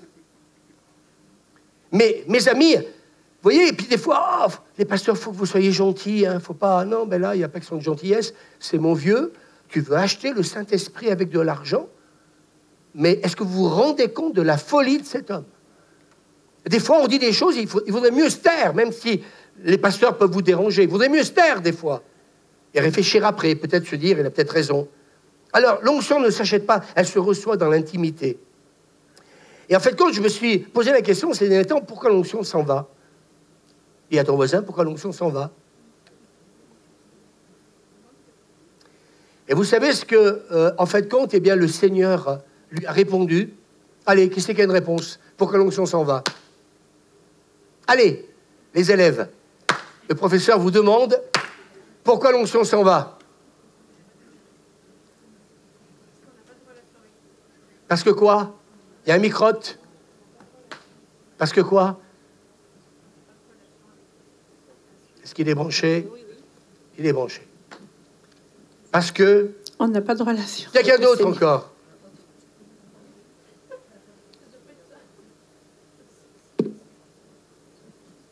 Bon, on ne va pas y passer la nuit, ni le jour et la nuit. Qui c'est qui a dit? Attends. Parce que? Je voulais dire parce qu'ils s'est éloigné, mais en même temps, c'est surtout parce que leur cœur a été disposé sur d'autres choses. Ça peut être n'importe quoi. Je ne réponds pas. Alors, Sylvie dit, j'ai dû dire une gaffe. Rendez-vous à mon bureau à midi pile. Il y a Guy là-bas qui veut dire quelque chose. S'il y a 2 micros, c'est mieux peut-être, je sais pas. Moi, je vous dis toujours les responsables, bougeons-nous, c'est bien, parce que là, on fait courir quelqu'un. Il est où le deuxième micro? Il est où? Il est où? Allez, cherchez-le. Comme ça, voilà, Guy. L'onction, il s'en va parce qu'on n'est plus dans la présence de Dieu. On n'est plus dans la présence de Dieu. Est-ce qu'ils disent des bêtises tous les trois? Ah. Quelqu'un d'autre encore? Pourquoi l'onction est-elle partie? Elle doit être constamment renouvelée. Renouvelée. Ils disent pas des bêtises jusqu'à présent. Alors, quelqu'un d'autre encore? Parce que Dieu n'a plus la première place dans ta vie. Parce que Dieu n'a plus la première place dans ta vie. Parce qu'ils adorent d'autres dieux, dit Suzanne. À cause de l'orgueil.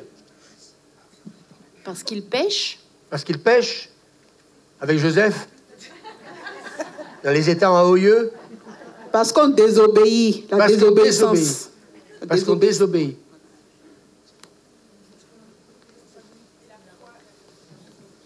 On n'a plus la relation. On n'a plus la relation. Alors voilà ce qu'il dit. On n'a plus confiance en lui. On n'a plus confiance en Dieu. Ils n'ont pas dit des bêtises, tous. On peut déjà les applaudir parce qu'ils n'ont pas dit des bêtises. Alors moi, je ne vais pas dire une bêtise non plus.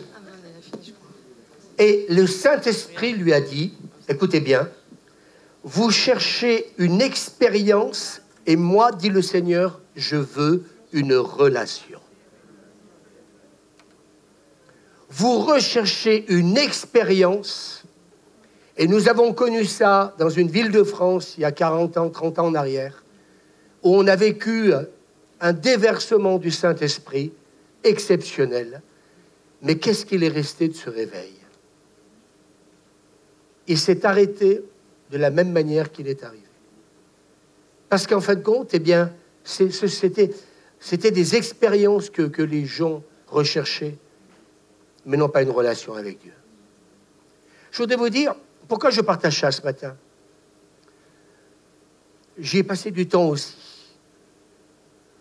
Mais je voudrais vous dire ce matin, il y a quelque chose qui est en train de se préparer. Vous voyez, ce matin, ce que je viens de faire, c'est quelque chose qui ne s'invente pas. C'est où tu le reçois ou, dans ce cas, tu ne le fais pas. Parce que quelque part, ça t'engage. Parce que derrière, tu n'as pas envie de blesser.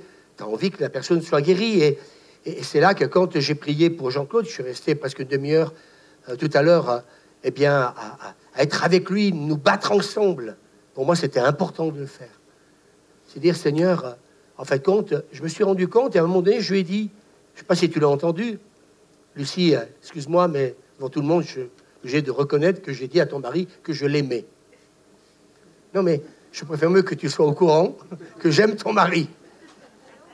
Aujourd'hui, il faut faire attention dans tout ce qu'on dit.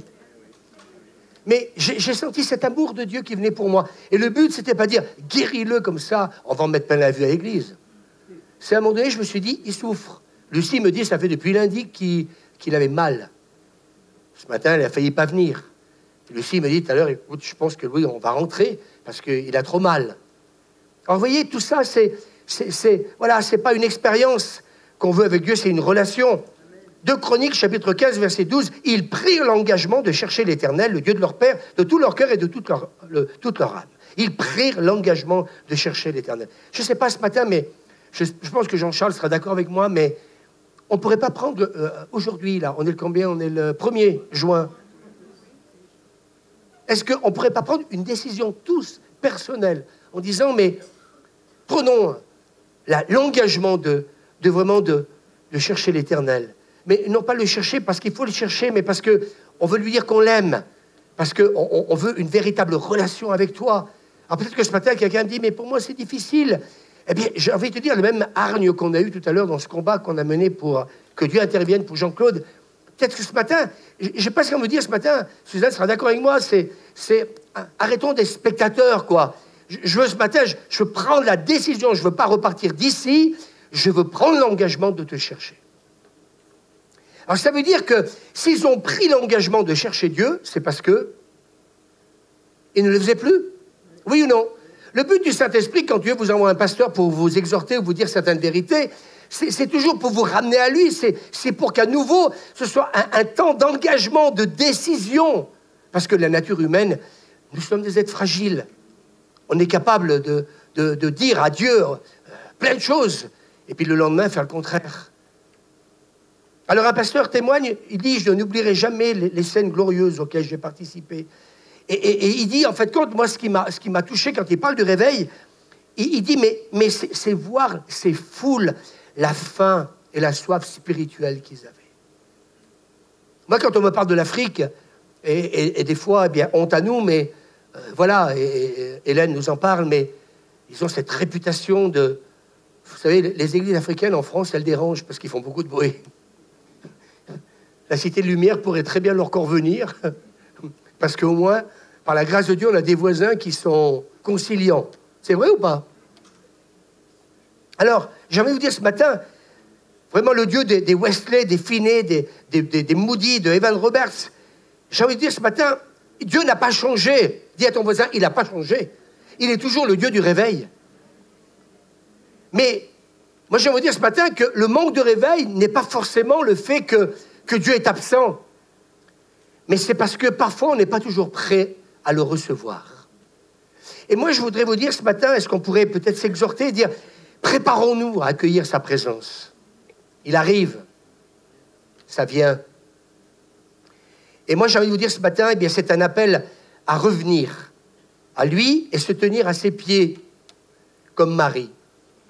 Et j'ai relu ce texte ce matin et j'ai dit non, Louis, t'as du mal de lire. Luc, chapitre 10, verset 38, Marthe reçut Jésus dans sa maison. Elle avait une sœur nommée Marie qui, s'étant assise aux pieds du Seigneur pour écouter sa parole. C'est comme si ce matin, attention, aucune prétention, mais vous veniez vous mettre là, à mes pieds. Quand même pas exagéré. Oui, mais pourquoi elle l'a fait? Et il nous est dit qu'elle est venue au pied du Seigneur. J'aurais pu y passer du temps là-dessus, mais il faut aller plus vite. Elle est venue pour écouter sa parole. Le dimanche matin, quand nous venons ici, c'est pour écouter sa parole. Et Marthe, elle se plaint parce que sa sœur, bien sûr, elle ne l'aide pas dans le service. Et puis Jésus lui dit, tu t'inquiètes, tu t'agites pour beaucoup de choses. Peut-être que parfois on s'agite trop, parce que les choses de la vie font qu'on n'a pas le temps. Et des fois Dieu dit, calme ta joie, va, là, pose-toi à mes pieds, écoute. Et en fait, compte, Marie avait choisi la bonne part, la présence de Jésus avant toute chose. Il fallait préparer le repas, il fallait accueillir Jésus, il fallait honorer Jésus. Mais le plus important, c'est, avant tout, c'est la présence de Jésus. C'est être à ses pieds et être à l'écoute. Alors ce matin, peut-être que vous êtes en train de vous dire, c'est simple ce qu'il dit, j'ai envie de revenir sur des choses simples, moi, pour le moment. J'ai envie d'être au pied de Jésus, j'ai envie d'être à l'écoute. Et Marthe, eh bien oui, elle prépare la table, elle ne peut pas préparer la table et puis elle ne peut pas écouter Jésus en même temps. C'est vrai ou pas? J'ai envie de vous dire, dans l'église, des fois, quand on vous dit arrêtez de parler entre vous, ou écoutez, etc., c'est pas parce qu'on est contre, mais c'est parce que tu ne peux pas courir et mettre la table et puis être au pied de Jésus et écouter ce qu'il a à dire. Et je pense que dans ce gavage spirituel, peut-être qu'on en sait trop, on écoute trop de prédications, et puis on oublie peut-être que Dieu a un message pour nous. Ce matin, Dieu avait un message pour Jean-Claude. Oui ou non? Il avait un message pour Sarah, au fond. Il avait un message pour Marie, qui a été guérie de la jambe. Oui ou non? Alors, oui, il faut qu'il y ait cette faim spirituelle. Et je crois que, quelque part, eh bien, cet homme de Dieu dit, et j'en reviens un peu à ce que disait hier Tony, il dit, nous avons tellement de confort, je le redis encore une fois, que nous ne ressentons pas notre besoin de Dieu. Et il dit ce que Tony hier nous a dit, écoutez bien ce qu'il va dire, parce que Tony, c'est ce qu'il nous a dit hier. Tout ce qui nous arrive, c'est à cause de notre péché et de notre éloignement de Dieu. Ceux qui étaient là, levez la main, c'est pas ce qu'il a dit? Et vous savez ce que dit cet homme de Dieu? Si nous devions être, écoutez bien ce qu'il dit, c'est pas facile à entendre, parce que personne ne voudrait perdre sa maison et ses biens. Il dit, si nous devrions être dépouillés de presque tout ce que nous possédons, il dit, cela pourrait s'avérer être notre salut. Facile à dire, hein? Oh Seigneur, enlève-moi tout, comme ça au moins peut-être que ça va me permettre d'être plus humble et de davantage te rechercher et davantage être avec toi. Et puis cet homme de Dieu dit, les théâtres, les cinémas, voilà, c'est tout ça, c'est bondé, c'est les plages, tout ce que vous voulez.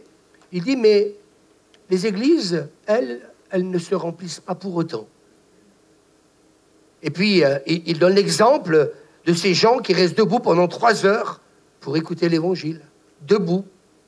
Ce matin, vous avez un peu la clim. Vous avez des belles chaises confortables. Vous n'êtes pas debout. 3 heures à écouter un homme de Dieu. Ils ont fait 3 kilomètres à pied pour venir jusqu'à la Réunion.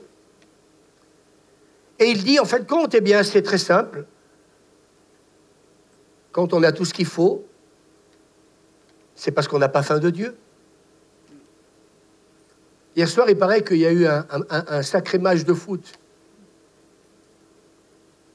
On l'a pas regardé. Mais ils avaient faim, les Parisiens. 18 000 Parisiens en Allemagne. Il faut avoir faim, là, non? Alors, comme l'a dit ce matin Pascal dans sa prière, ils ont faim pour... le Parc des Princes était plein. Stade de France aussi. Moi, hier soir, je me suis dit, c'est la Coupe du Monde. On est rentré un peu hier soir, ça klaxonnait, ça... les gens faisaient du bruit. Et puis là, on est en train de vous parler, non pas d'un ballon, non pas d'une équipe, qu'on idolâtre.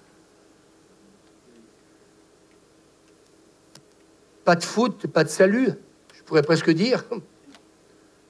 Pas de Jésus, pas de salut. J'ai envie de vous dire, ce matin, je parle avec mon cœur. Et puis, bien sûr, cette tentation toujours de penser au loisir, et Dieu passe au deuxième, troisième plan. Et puis, en fin de compte, il dit, certains pays défavorisés ne possèdent que peu de biens de ce monde. Et il dit, c'est pour ça qu'ils ont faim et soif de Dieu, parce qu'il ne leur reste pas grand-chose. Hélène, je connais un peu son passé. Je n'ai pas connu la guerre. Notre Hélène, elle a connu la guerre.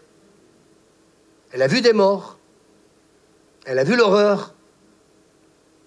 Mais regardez, le dimanche, quand elle vient, comment elle exprime sa faim et sa soif de Dieu. Alors oui, il y en a qui ont faim et soif de Dieu. Alors peut-être que ce matin, quelqu'un n'a pas cette faim. Il faut demander à Dieu de la créer. Est-ce qu'on peut dire Amen? Est-ce que quelqu'un veut se lever et dire, Seigneur, viens créer? D'ailleurs, David va dire, crée en moi un cœur pur. Crée en moi cette faim, cette soif de toi. Je ne suis pas en train de prêcher, je suis en train de vous dire ce matin, il y a peut-être quelqu'un, dans tout ce que je vous apporte ce matin, quelqu'un qui a besoin de dire, le pasteur est en train de nous dire que quand on est dans l'abondance, ce besoin de Dieu n'a plus sa raison d'être. Mais par contre, si nous sommes dépouillés, j'ai perdu mon travail, j'ai pas d'argent pour nourrir ma famille, je suis dans la maladie, j'ai les circonstances de la vie qui sont loin d'être faciles pour moi, alors dans ce cas-là, il y a ce retour vers Dieu. Et puis en fait de compte, eh bien, moi je crois qu'il n'y a que le Saint-Esprit qui peut créer ça. Seigneur, s'il te plaît, crée cette faim, cette soif. Crée-la, Seigneur, parce que je reconnais, Seigneur, que je suis en train de tiédir, que je suis en train de me refroidir. C'est vrai, Seigneur, crée en moi cette faim, cette soif de ta présence, parce que si j'ai toi, j'ai tout le reste. Est-ce qu'on va comprendre ça? Si j'ai toi, j'ai tout le reste. C'est lui qui va te sortir tes problèmes familiaux, c'est lui qui va pourvoir à tes besoins. Mais j'aimerais vous dire, c'est que malheureusement, Dieu, n'a pas la première place. Et ce pasteur israélien disait hier matin, tout ce que Dieu permet est pour nous amener à la repentance et revenir à lui pour le chercher, lui, ma parole. Il faut passer par une guerre en ce moment. Je ne sais pas si vous vous rendez compte des conséquences. Est-ce qu'il faut passer par cette guerre en ce moment pour que quelque part nous puissions dépendre de lui, revenir à lui et le chercher? Et il dit, cet homme de Dieu sans cette faim, il ne peut pas y avoir de réveil. On peut faire tout ce qu'on veut. On peut, Jean-Charles, inviter les plus grands. Ils vont venir, ils auront l'onction, il va y avoir des guérisons, il va se passer plein de choses. Mais la question que je me suis posée, c'est qu'est-ce qui se passe dans leur église pour que arrive ce que nous voulons vivre, nous les Européens. Il nous manque l'essentiel, c'est lui, sa présence, rester amoureux de lui, c'est l'aimer, dans l'état où je me trouve. Lui, il est riche, moi je le suis moins, et puis encore moins, et puis lui, il est en bonne santé, et puis moi, je ne suis pas en bonne santé. C'est dans l'état où je me trouve, Paul dit, je veux qu'il ait la première place. Et moi, je crois que pour qu'on puisse communiquer aux autres, il faut que notre coupasse débordasse. Et je vais terminer par là, parce que c'est l'heure. Il faut que ma coupe déborde. cette faim et cette soif de Dieu, elle ne peut pas venir parce que j'ai un titre de pasteur. C'est parce que j'ai faim de lui. C'est parce que je ne suis pas satisfait. Il faut que tu crées en moi un esprit bien disposé. Le matin, je veux prier, puis d'un seul coup, et hop, tac, j'allume la télé. J'ai envie de prier, puis j'allume l'ordinateur. Il faut que j'allume mon portable. Non, c'est Saint-Esprit, crée en moi ce désir de sa présence. Que je laisse tomber mes occupations, comme Marie l'a fait. Je viens au pied de Jésus, et puis je vais enfin t'écouter. Et puis en t'écoutant, il y a des choses qui vont me déranger. Amen. T'es tiède, je vais te vomir. Pasteur, Jean-Charles, vous n'auriez pas un message plus gentil pour moi? Oui, mais plutôt que de nous vexer, j'ai envie de vous dire ce matin,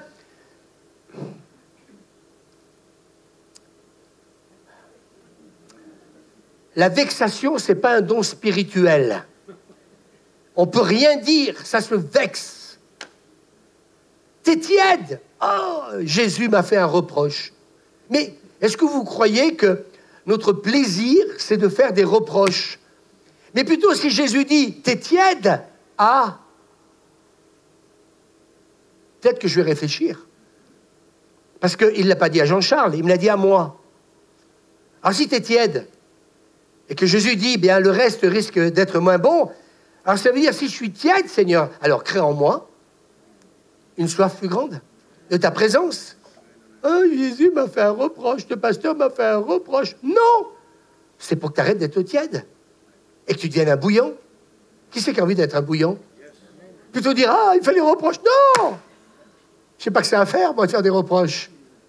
Je suis pas maso. Moi, j'ai plutôt envie d'exhorter, d'édifier. J'ai envie de vous dire, je vous aime. J'ai envie de vous dire, allez, on y croit ensemble. Allez, tu vas avoir ta guérison. Allez, tu vas avoir ta bénédiction. Hein, Sarah, tu l'as eu, ton appartement?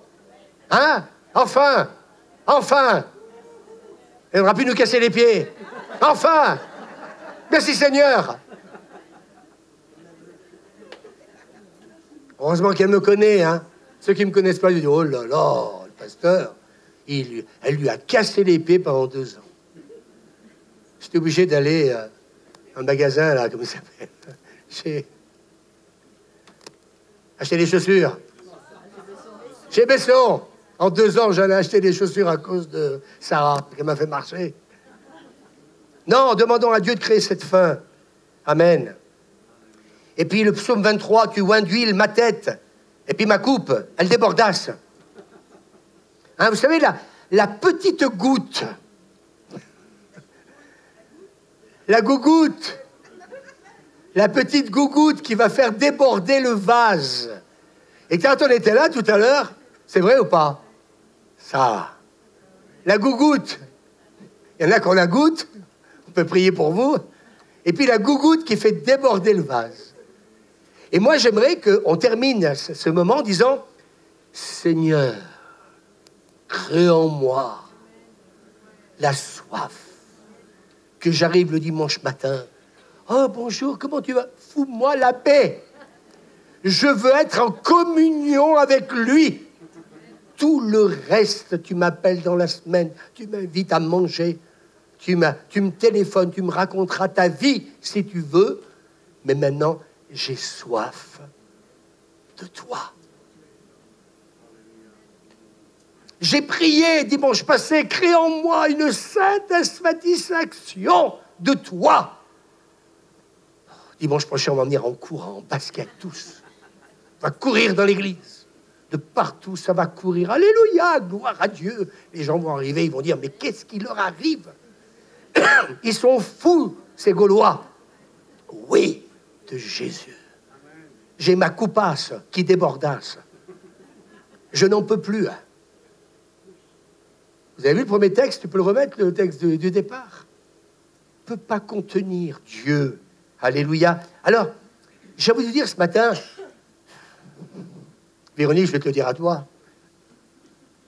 On parle d'expérience. On parle d'une relation, on parle. Non pas que, simplement que d'une expérience qui fait que je suis bouillant le temps d'un culte et puis après, il n'y a plus rien. Non, on parle d'une relation. Je m'efforce de le contenir. Je ne peux pas.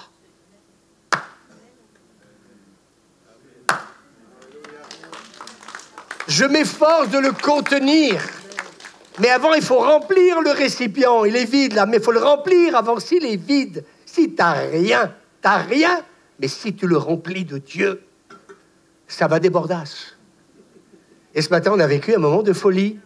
Les internautes, je ne sais pas si vous avez participé à un peu ce moment de folie, mais nous sommes bien à la Cité de Lumière. Et on est heureux de voir que la coupe, elle déborde. Et en fin de compte, ce que Dieu veut, et j'ai réalisé ces derniers temps, il veut que il veut nous remplir jusqu'à ce que ça déborde. Et d'un seul coup, ce matin, eh bien, nous sommes bénis par les uns et par les autres. Parce que ce matin, quand Suzanne, on est tous venus là, qui était plein? Posez la question. Je vous pose la question. Qui était plein? Oui, osez lever la main. On était plein. Et quand on est plein et que ça déborde, ça bénit. On a fait venir les enfants, on a fait venir toutes celles et ceux qui avaient besoin de Dieu. Et moi, je crois, tu vois, Jean-Charles, que dans ces temps qui arrivent, si ça déborde pas, tu ne seras pas mouillé. Oui, non mais... Et je pense que dans nos cultes, on a peut-être vécu jusqu'à présent, l'eau, elle monte, mais ça n'a pas débordé. Et là, ce qu'on a vécu, là, Suzanne, moi, j'étais content parce que je me suis dit, merci Seigneur que Jean-Claude, il va me tuer. Il a eu mal. Oui, mais Dieu a permis ça. Oh, le pauvre. Oui, mais qu'est-ce que j'ai dit tout à l'heure? Dieu permet certaines choses pour nous ramener à lui et pour vivre avec lui quelque chose qui va encore nous faire repartir d'ici en disant, mais si j'étais pas venu à l'église. Et en fait, compte, Dieu veut que ça déborde. Moi, je crois, il y a nos amis à Claudine qui est, mon amie Claudine qui est là, on va te bénir avant qu'on parte d'ici. Et Dieu va te bénir. Dieu veut que ça déborde. Parce que Dieu veut des guérisons, parce que Dieu veut la bénédiction. Alors, Seigneur, crée en moi cette soif. Est-ce que quelqu'un, je vais faire un appel, veut se lever et dire, je veux, Seigneur, que tu crées en moi cette soif. Je veux que ça déborde dans ma vie. Je veux être un instrument de réveil. Je veux manifester les dons spirituels. Vous voyez, ce matin, j'étais content parce que Suzanne, elle aime quand je fais ça. Je ne suis pas venu en disant, ouais, je vais prier pour tout le monde. Non, c'est tout le monde à prier les uns pour les autres. Et puis d'un seul coup, on a senti que ça montait, Jean-Charles. C'est vrai ou pas ça? L'onction qui commençait à monter. Puis ça commence à déborder. Et d'un seul coup, on a vécu un moment charismatique, santique. Et puis ce moment de folie que j'aime. Alléluia. Et ça déborde. Et Raphaël, il s'en va. Et ça déborde. Et il revient. Et ça déborde. Et j'ai envie que ça déborde ce matin. J'ai envie qu'on reparte pas comme on est arrivé. Guy, qu'est-ce que tu as envie? Qu'est-ce que tu as envie? Tous les Guys de la Terre, il n'y en a pas ici d'ailleurs. C'est Kevin.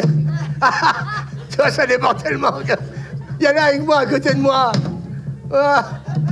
Je pensais avec les gars d'autres. C'est pas grave. Je te pardonne, Guy, Kevin. T'as pas envie que ça déborde?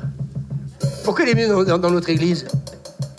S'il est venu pour s'asseoir sur une chaise, c'est pas la peine. Tu peux te faire un boumbo, hein? Est-ce que vous avez envie que ça déborde? Oh, c'est midi. Bon, on s'en fout. Qui c'est qui a envie de dire ce matin, je veux... T'as pas envie, Véronique? T'as pas envie non, pas une expérience, mais repartir d'ici et dire, ah, pétard, je veux me faire baptiser dans 6 mois. Oh, parce que j'ai vécu une de ces relations avec Dieu ce matin. Est-ce que quelqu'un peut me l'emmener ici? Quelqu'un peut me l'emmener là? Viens là. Non, on arrête de filmer. Et puis Claudine, emmène-moi ta copine. On va la bénir aussi. Ben oui, la copine ce matin, elle est venue. Et puis, elle est avec nous là-bas.